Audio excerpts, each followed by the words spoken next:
Good morning. It is Tuesday, and welcome to Coffee with Kristin and Tina. We are so happy to see you. Cheers.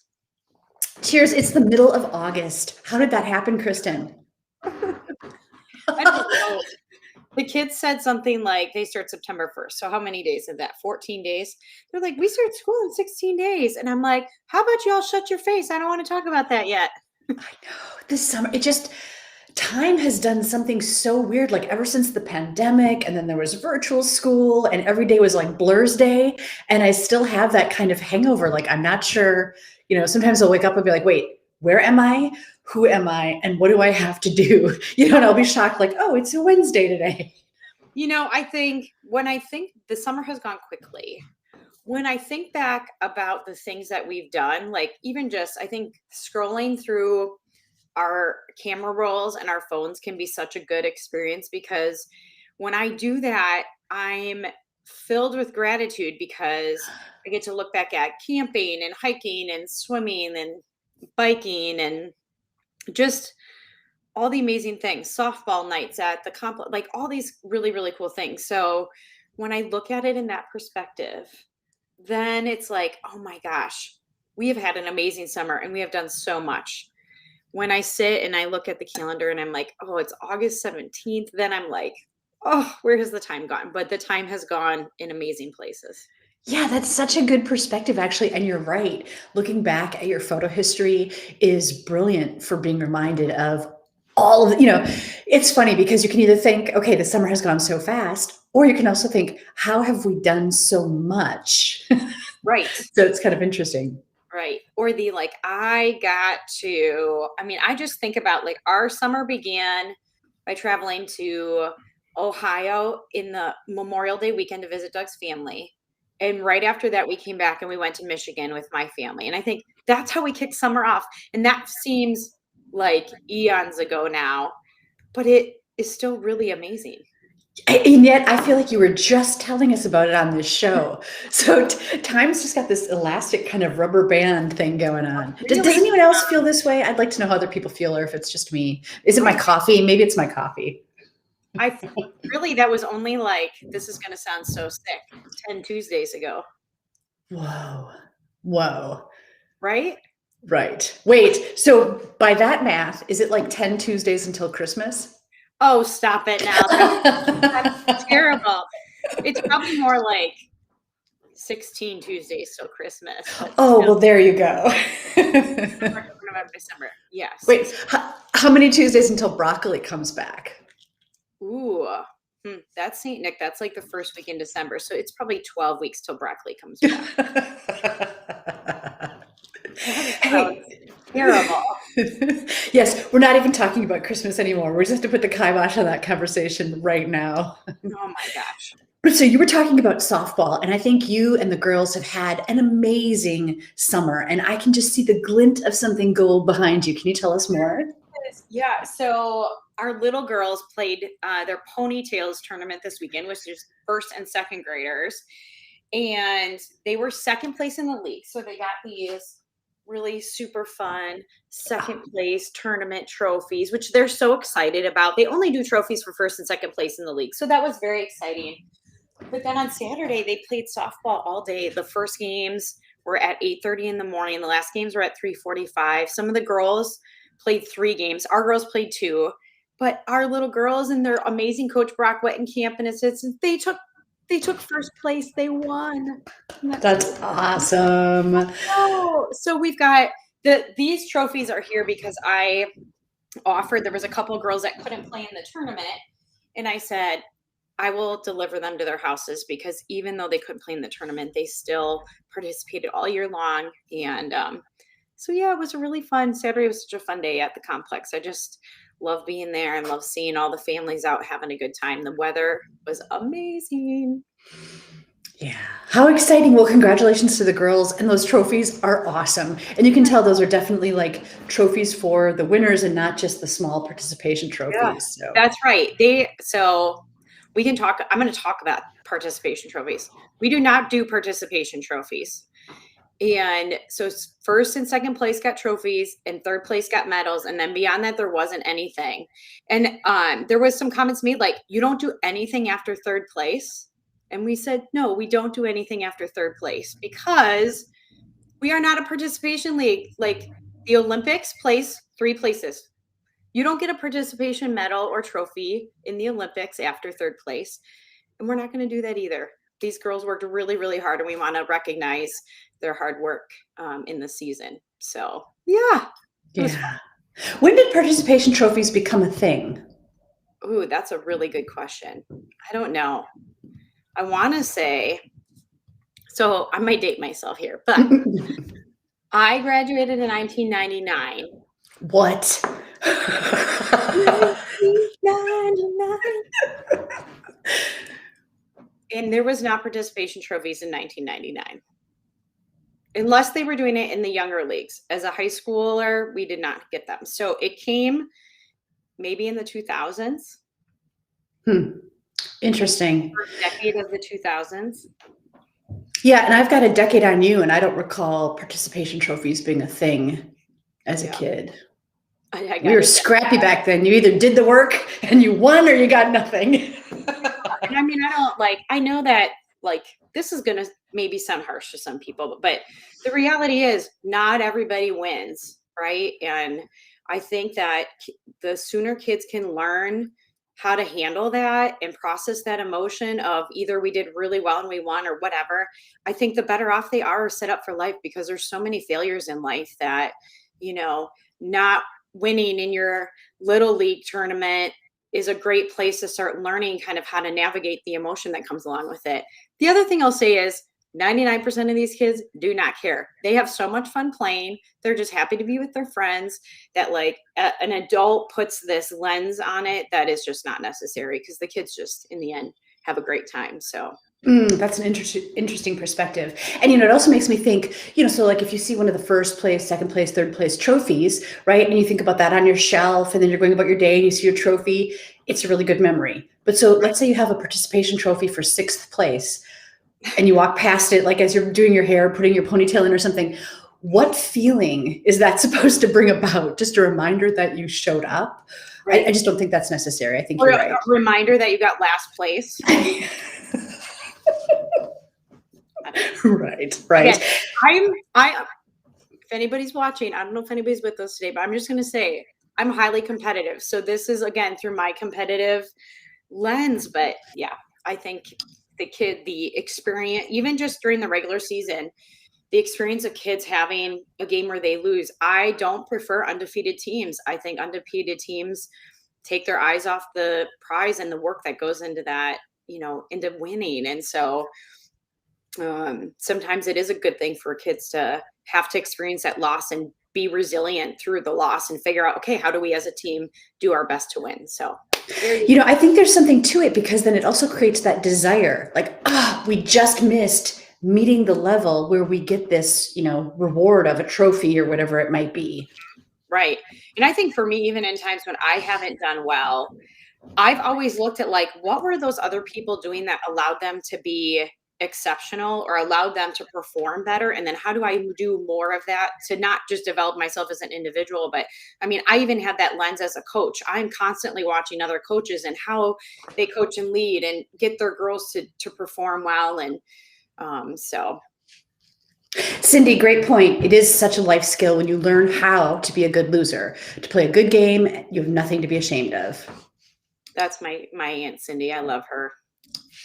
Thanks for hanging with us today. Yeah, thanks for joining us this morning, Cindy. So, Kristin, I have to tell you, after this weekend, I have a new bucket list, like life goal. Let's hear about it. So this weekend, I was driving through downtown, and as I crossed the bridge, there was a seaplane on the Manitowoc River, like in between the Wisconsin Maritime Museum and the wharf. And I was like, what? You know, I've never seen a seaplane hanging out on the Manitowoc River before. Perhaps it has, you know, I don't obviously see everything, but in my experience, I hadn't seen one before. And then I was just like, and I've got this picture, this is it actually leaving. It had now come from the river and was going to pass the lighthouse. And then it took off once it got past the lighthouse. Right. But so my new bucket list, like life goal, is I want to arrive somewhere in a chauffeured seaplane. And the reason I say chauffeured is I just don't want to be the one driving it. It's not like I don't want to have to go and get my license or anything like that. Like I just want the experience of arriving somewhere. I don't even know where, but in a seaplane. If anybody has any information about the individual that flew the plane in, I would love to hear more. I agree with you. I have seen a seaplane take off and land before up north. So honestly, where Cindy and Peanut have their cottage, there is somebody that has a plane on the lake there. And it is loud and crazy when they take off and land. Like, it's astonishing to watch. I think it's like the coolest thing. But they will fly from like lake to lake. Like, we're going to fly and go have dinner and come back. That's cool. Right? Isn't that cool? So whoever this was, brilliant. Well played. Like, I think it's so cool. I love that. I love that there's interest in flying a plane to our river and our harbor. And that it can accommodate that. And that now there's, there's like some like docking or whatever, right along the seawall. So like a person can fly up and land and then hop out. Right. I concocted this whole story in my mind that it was, like a performer that was just being flown in for a quick performance, maybe at the wharf. And then it could have been. There was some special events going on there. Oh, there, Tina, you can come with us up north and have an experience on an inland lake instead of a great lake. Go. That would be awesome. That would be awesome. I know. I just really love, again, wonderful surprises.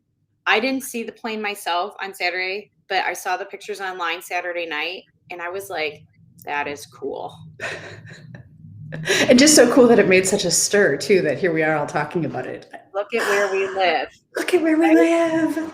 That's so awesome. Put that picture up one more time, just in case people didn't get to see it. Let's just talk about it. Yeah. And it was amazing because it was passing as there were sailboats going in different directions, because there was a big regatta out on the lake on Saturday too. So it was just literally, look at where we live. So much cool stuff was happening. That's a big seaplane too. Look at all those little windows there. That's pretty impressive. Do you know what? You're right. I was thinking it was only like for 4 people, but that definitely looks like it's for more than 4 people. I agree with you. The little one that is up north is like 2 people. But yeah, the sailboat, the clear skies on Saturday, it's all beautiful. The other thing, and again, somebody can correct me, but I'm fairly certain about this. I'll say 90% certain about this, is I believe a seaplane has the right of way over boats on a waterway for takeoff and landing. So I believe they make every effort to go around boats, but I believe they have the right of way. Oh, that's interesting. Hey, Mary shared a note with us that she fulfilled a bucket list item this past Saturday too. She went skydiving. Mary, thanks for sharing the pictures that you shared with me. That is awesome. And you have to really be brave to do that. And it's an incredible experience. And I'm so happy to know that it went well. Yeah. Mary, tell us where you did that. Was that around here or somewhere else? Tina, have you ever been skydiving? I have. Okay, tell us about the adrenaline rush, because I know Mary posted that she was still like on a high after it. So yeah, it was incredible. So, first you have to like do all of the training, and then you go up and it's totally cool and you're feeling really cocky and everything. And then all of a sudden it's go time. And I was like completely drained of energy. I'm like, oh my God, I can't do this.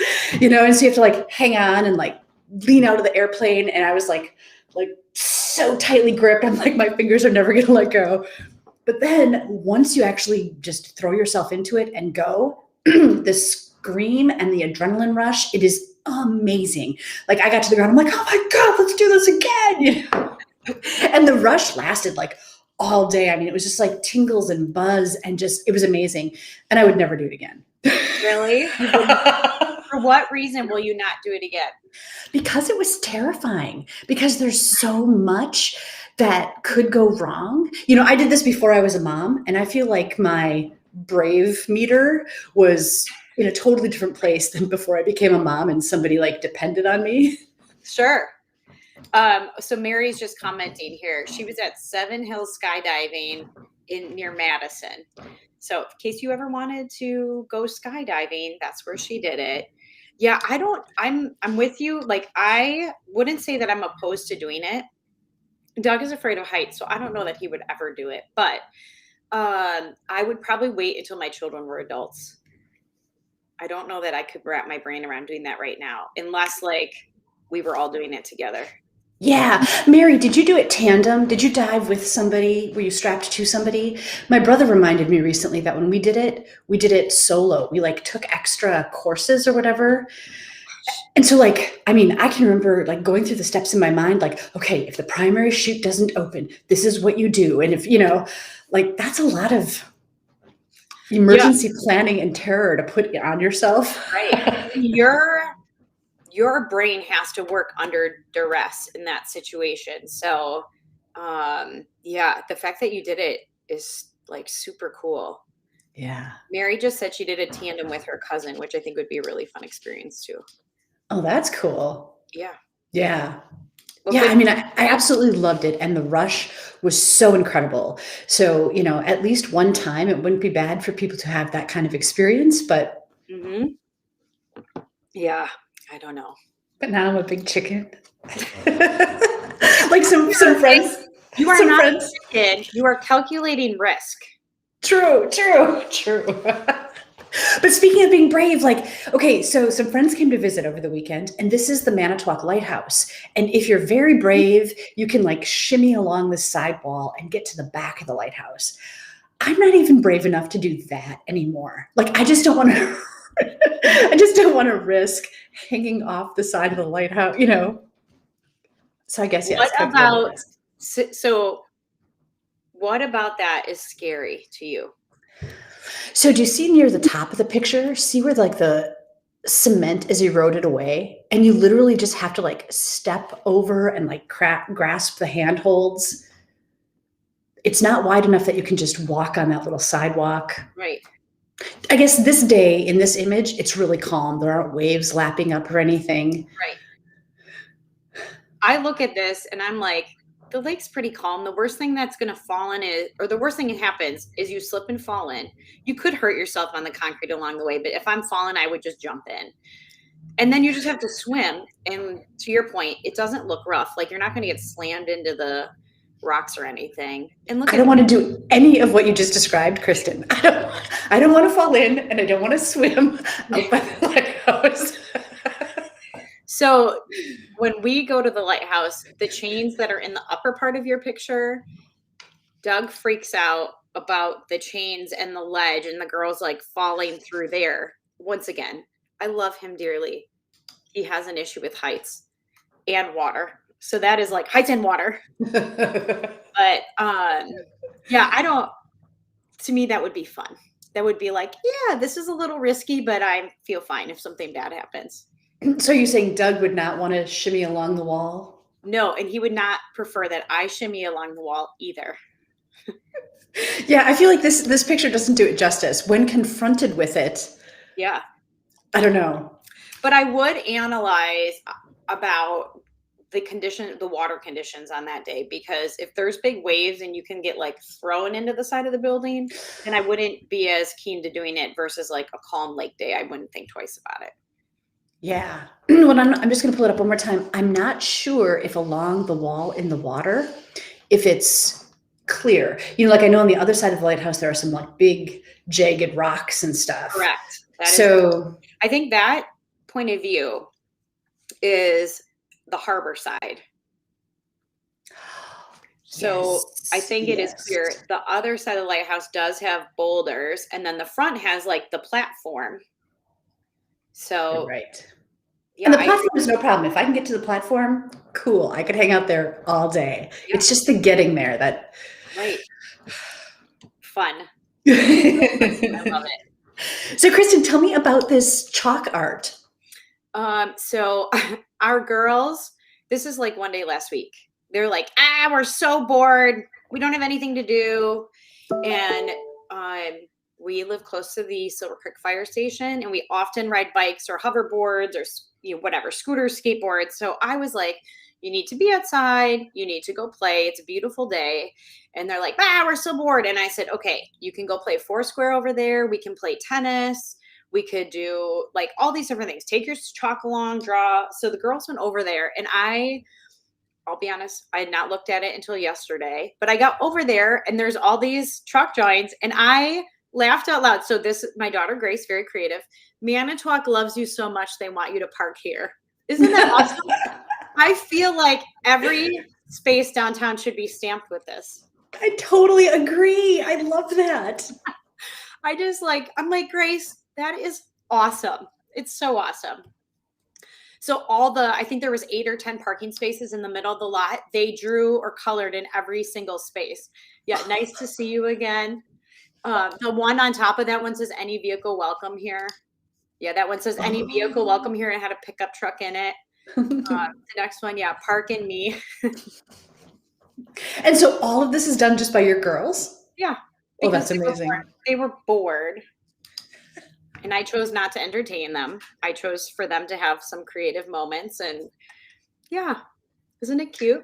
Yeah. So I always hear that you're supposed to have multiple kids, right? So that they don't get bored. But so clearly, even if you have 3, they can still get bored. Oh my gosh. Like bike riding is boring. Well, first of all, that is silly by itself. I'm like, I'm the entertainment director probably 60% of the time. So the other 40% of the time that I'm not the entertainment director, I'm relying on them to have some creative moments and be on their own. And look at what beautiful things came from that free time on their own. You know, Jason and I were just talking. So we grew up in the 80s, and it's interesting because in the morning, we would all just run out of the house.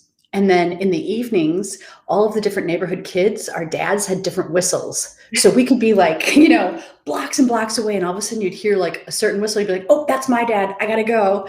Right. And kids would peel off. But so like, it was up to you to entertain yourself and find out what was going on. Or like when the street lights went off, you're like, oh, I got to be home by the time the street lights go off, or whatever it is. I think it's, there's an element of freedom that is good for kids to have that experience of being bored and having to figure it out, or being creative, or making up games. Yesterday, we were over there with some friends and we did bike races in the parking lot, and I was like timing them and cheering them on. Grace was the announcer, and, again, it's silly things, but it's good, like creative fun. And we got to enjoy being outside, which was nice. Yeah. And those are some of the memories they'll probably always have. I agree with you. I agree. And so the firefighters are okay with that? Well, it's a volunteer department. So they only go out if a call comes in. So yeah, of course.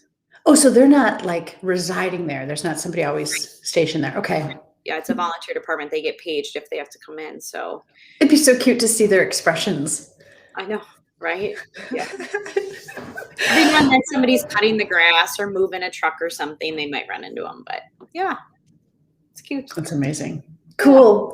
Wow. Well, what else? Anything else going on in the world? Did I send you a picture of the tomatoes? No. I think I sent, maybe it was the other day. So our oh, sorry. Yeah, that was you're good. It's all good. So we had our first harvest from our garden just a few days ago. On Sunday, Grace went down to the garden. There. A picture within a picture within we have these 4 sweet little tomatoes ready in our garden today. This was our first harvest, besides basil. I do have basil ready.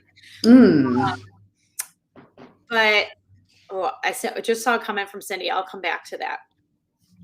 So we got these tomatoes, and we have these little like pear-shaped ones. That was the yellow one, and then these little round ones. So it's exciting to see things starting to come. We have some green peppers out there that are getting ready and growing big. And somebody just told me you can actually pick or cut basil and dry it and then save it like you'd save dried herbs. I never thought about that. So I have to take advantage of that because the basil plant will keep producing. So I'm like, why am I not capitalizing on this?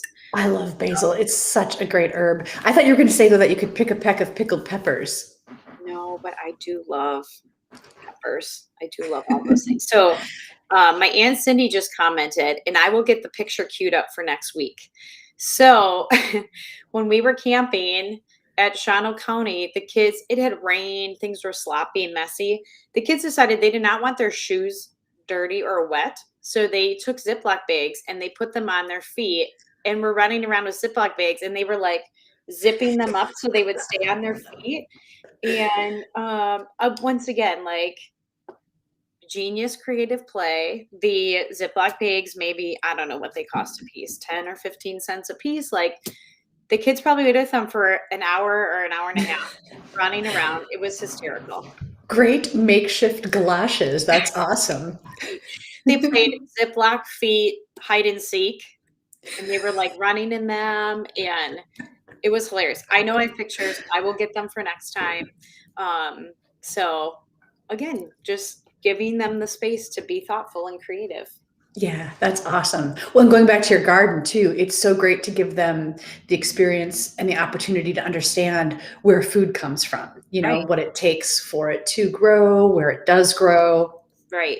Well, and even, like, okay, it hasn't rained in a couple of days. We need to get the sprinkler on it and give it a drink. Or somebody needs to go down there and pull the weeds and kind of rake up the dirt and freshen it up. Just there's that care that goes into it, even though it's on a very small scale. It's nice to see them kind of working and getting their hands dirty in it. When our son was small, we had chickens for a couple of years, and that was such a cool experience. We had chickens, the chickens would lay eggs, so we'd have eggs, we had to care for them, feed them, water them, all of that. It was fantastic. How long ago did you have chickens? Oh, he was little. He was like 4, maybe 4 through 8, something like that, a couple of years. We have never talked about you being a chicken mother.